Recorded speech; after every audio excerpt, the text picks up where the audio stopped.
Saludos, gente del futuro. Mi nombre es Roberto Alonso Ortega y yo les voy a platicar un poco sobre la crisis económica que estamos viviendo en 2020, lo que engloba el coronavirus, la revolución tecnológica y el mercado laboral. Para entender mejor el efecto económico de una pandemia, empezaré explicando lo que es. Según la Organización Mundial de la Salud, se entiende como pandemia a una propagación mundial de una nueva enfermedad. Esto se da cuando un virus se extiende por varios países o continentes, afectando a miles de personas de múltiples maneras.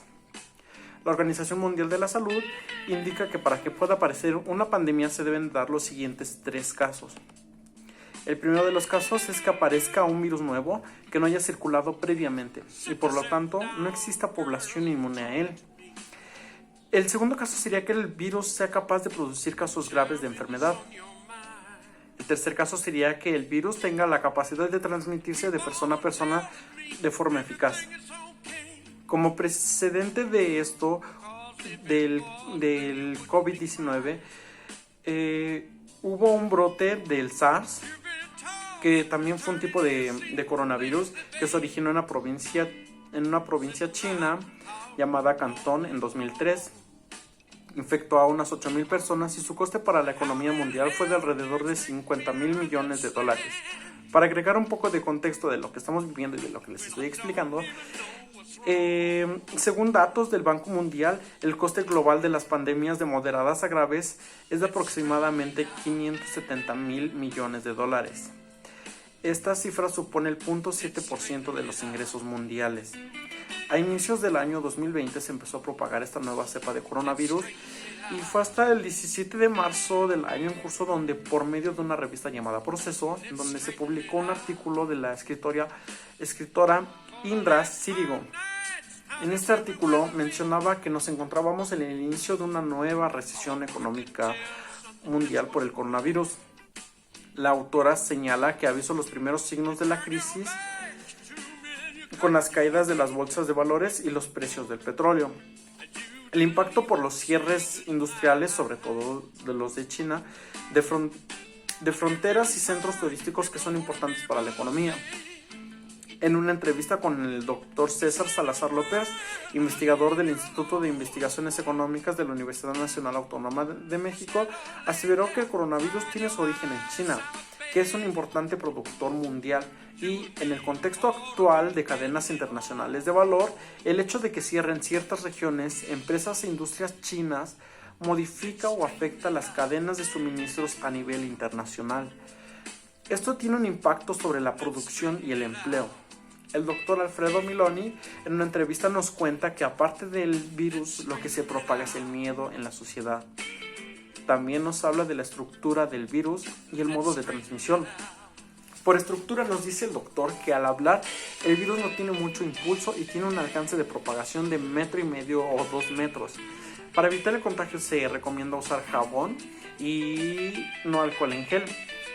Una persona contagiada y que sobrevive al virus deja de ser contagiante y se vuelve inmune. El virus tiene una mortandad del 3%.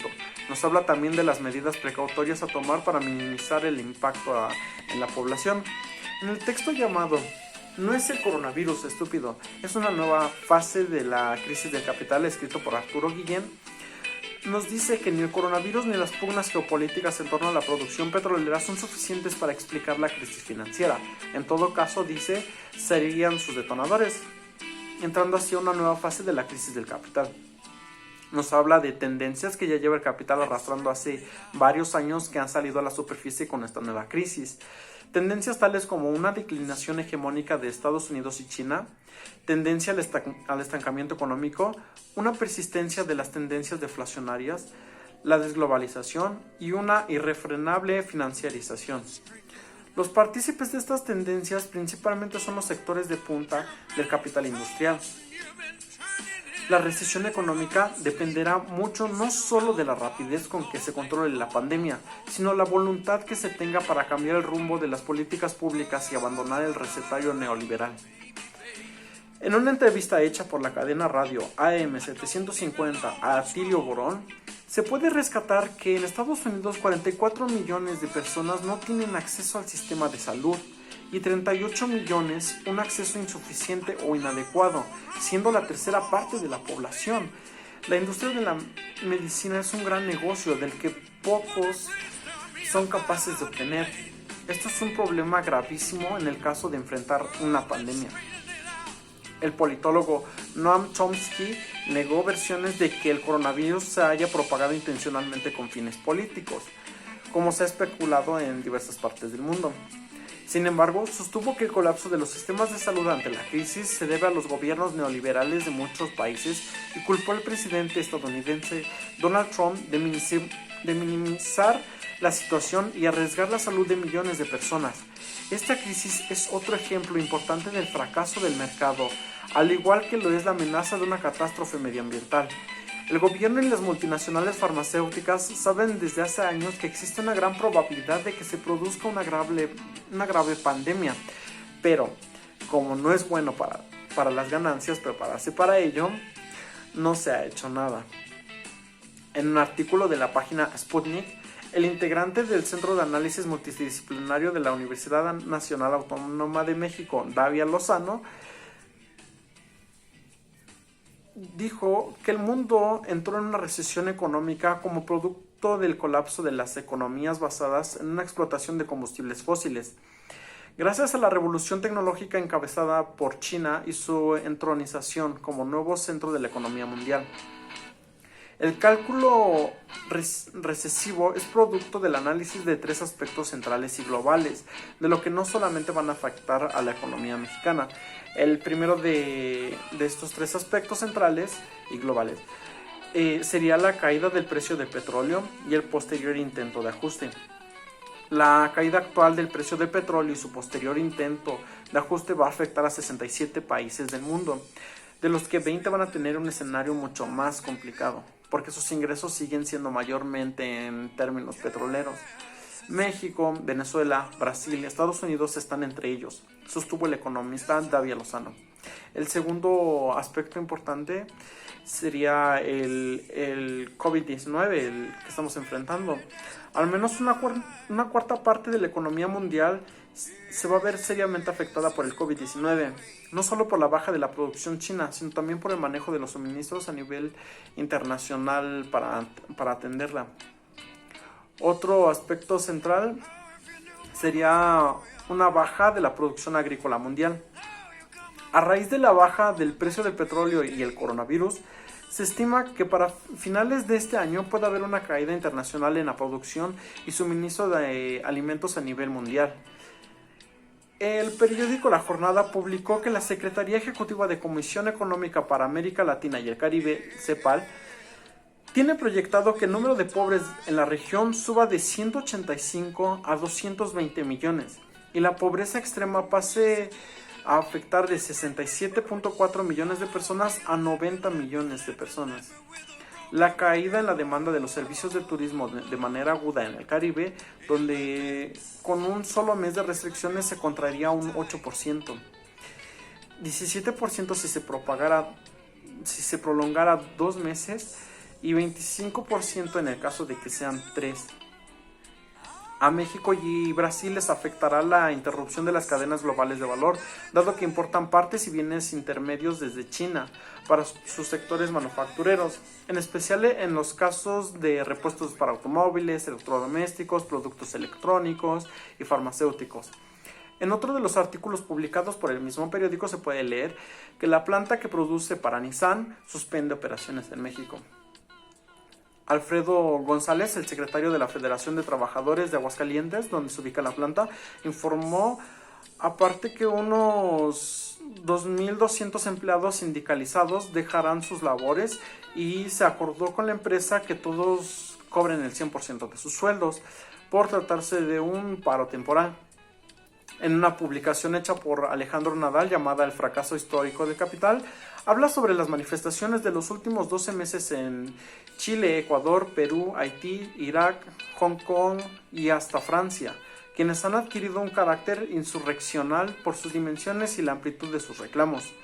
Se identifican varias raíces comunes en las que se mezclan las políticas de austeridad, una profunda desigualdad, el dominio del capital financiero y la concentración de poder de mercado en pocas corporaciones. son los rasgos definitorios de esta etapa del capitalismo que se ha denominado neoliberalismo. Las señales del fracaso y la ruina del neoliberalismo se encuentran en todas partes. La creciente e intensa desigualdad es quizá la señal más poderosa. El estancamiento económico en que ha caído la globalización neoliberal es otro signo de que algo está muy mal en las entrañas del capitalismo mundial. El sector financiero, que en las primeras etapas del capitalismo le fue aliado fiel, hoy se ha convertido en una máquina que impone su racionalidad a la economía real y mantiene su rentabilidad a través de la especulación. La masa de liquidez que hoy ocupa su espacio de paraísos fiscales rebasa los 22 billones de dólares.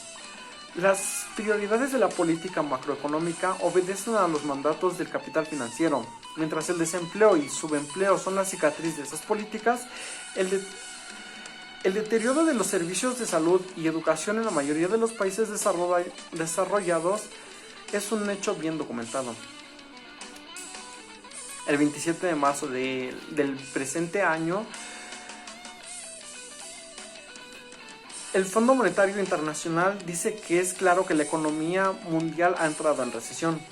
La pandemia del coronavirus ha llevado a la economía mundial a una recesión y serán necesarios fondos masivos para ayudar a las naciones en desarrollo, dijo la directora del Fondo Monetario Internacional, Kristalina Georgieva. Con la parada repentina de la actividad económica mundial, nuestra estimación actual para las necesidades financieras generales de los mercados emergentes es de 2.5 billones de dólares, dijo, advirtiendo que estiman que ese es el extremo inferior. En un video publicado por Detrás de la Razón, se debate y se exponen las suposiciones de si fue implantado el COVID-19, ya sea por Estados Unidos o China, bajo varias hipótesis. La primera hipótesis, se dice que China afirmó que Estados Unidos pudo haber llevado el coronavirus a través de atletas del ejército de Estados Unidos para los Juegos Militares Mundiales. De acuerdo con periodistas palestinos, el virus fue creado por el Mossad de Israel y la CIA para garantizar la permanencia de Donald Trump.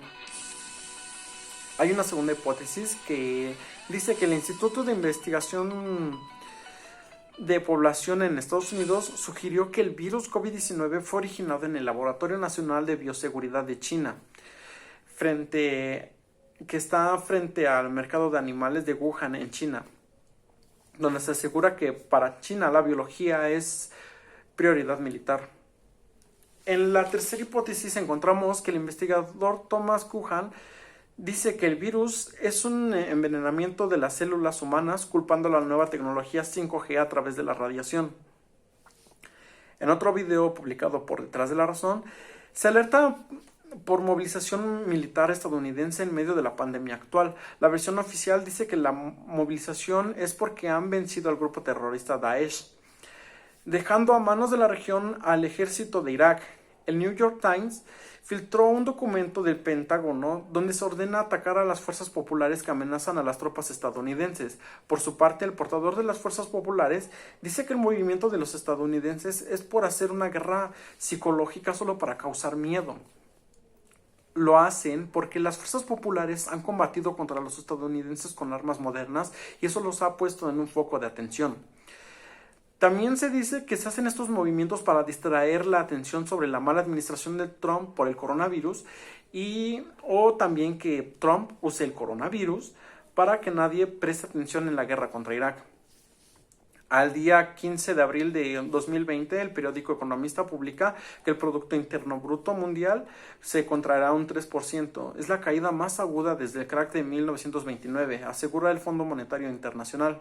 En otra publicación hecha por el mismo periódico del Economista, nos enteramos que el G20 avala suspender el pago de deuda de los países más pobres, ya que los ministros de finanzas y presidentes de bancos centrales del G20 avalaron suspender de manera temporal el pago de la deuda de los países más pobres del mundo para hacer frente a la pandemia del coronavirus. Esto como esfuerzo para mitigar el impacto del coronavirus que paralizó la economía mundial. También se puede rescatar que el secretario de Hacienda, Arturo Herrera, expuso que se utilizarán todos los instrumentos de política fiscal y monetaria disponibles para luchar contra los efectos económicos del confinamiento global. Informó que durante las reuniones virtuales de primavera del Fondo Monetario Internacional y del Banco Mundial, el grupo de los G20 reconoció que los efectos económicos generados por el virus COVID-19 podrían ser el reto más grande que se haya generado desde la Gran Depresión de 1929. Como último dato, al día de hoy, 15 de abril, se han confirmado más de 2 millones de infectados y más de 130,000 decesos. Y pues este sería mi video. Muchas gracias por su atención y hasta luego.